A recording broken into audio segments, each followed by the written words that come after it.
The City Beneath the Flame, The Legend of Sahrin, Prologue. The forgotten god. Thousands of years ago, a city lay lost in the desert, Sahrin. This city was built for Arval, a god born at the dawn of time. It was said that those who saw Arval's face would have sand in their eyes, and those who heard his voice would have fire in their hearts. According to legend, the god offered humans infinite power, asking only one thing in return: give me your fears. As humans sacrificed their fears, the city grew, but those who lived without fear gradually became driven mad. Finally, humans sealed the god away, the city was buried beneath the sands, even the god's name was erased from history, but some names remain. Wait, Part I. The archaeologist's diary. Today, Sahrin's existence would be considered a scientific lie. Until the renowned archaeologist Dr. Layla Kerman found a giant stone door in the middle of the desert. On the door was written, "God does not die, he only remains silent." Hot air rose from beneath the door. It was as if a world still burned within. Layla and her teammates set up the excavation site, but the team's elderly guide refused to participate. He gave everyone the same warning: if that door is opened, the shadow of time returns. The fire awakens. No one took it seriously. Part 2, opening the door for 3 days. The stone door was dug at midnight. A wind coming from under the door extinguished the campfire. The wind sounded like a human voice. It whispered quietly, "Remember me." At the end of the 4th day, the door opened. A spiral staircase descended. Faces resembling fear were carved into the walls of the staircase. It was as if the stones had been frozen in their screams.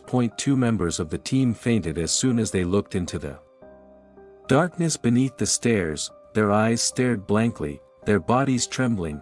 They could only utter one word: hot. Layla walked persistently along the stairs. She noticed something strange. The same symbol repeated itself repeatedly on the walls: an eye, a flame burning within. This symbol was the mark of Arval. Part 3, the Undercity. When the stairs ended, the team found themselves in a massive gallery.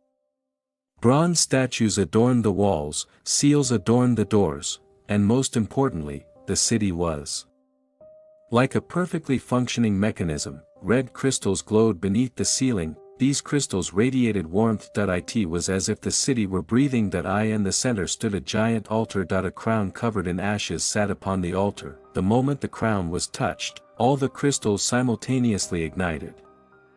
The ground trembled. A voice rose from the altar: "Sahrin has awakened."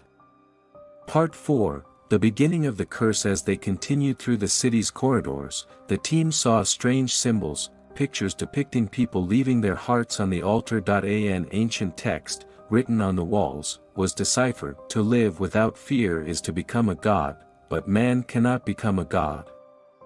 Layla pondered the meaning of this saying. The city had taken their fear from humans, but in return, it had turned them into emotionless monsters. Arval was a being that grew stronger by consuming fear. Part V, the first sacrifice. Amir, a young man from the team, suddenly entered a room alone. He emerged screaming. His eyes were wide. He said with a trembling voice, "Something is watching me."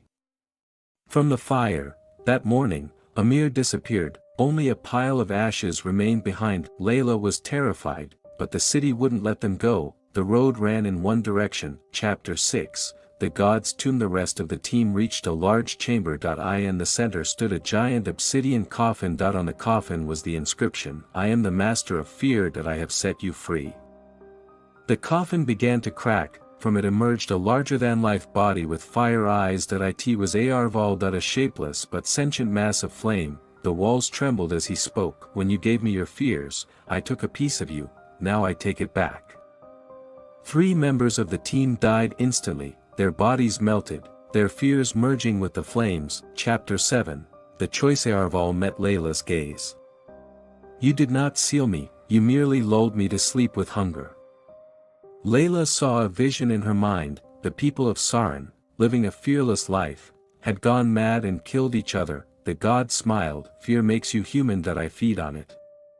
Arval offered Layla a proposition: "Either set me free, and the world will be ablaze, either sacrifice yourself, and the seal will be rebuilt." Layla asked quietly, what would happen if I sacrificed? They would forget me, but you would be forgotten too. Part 8, Finale. Layla walked toward the altar, she placed her hand on the flaming crown, the crystals exploded, the underground city was collapsing. Arval's voice echoed in the darkness, they will forget me, you too. Layla whispered one last time, man lives in fear, you have no right to take it. The city was consumed in flames. Arval was sealed. Epilogue, a note, a doubt. 6 months later, a burned-out excavation site was found in the middle of the desert. No one from the team was found, only Layla's diary was found. On the last page was a single sentence, if you are not afraid, you too are transformed. In the intervening time, strange events have occurred in the region, there were reports, human voices were heard in the desert at night, shadows with eyes like flames were seen, and some researchers say the wind whispered, remember me.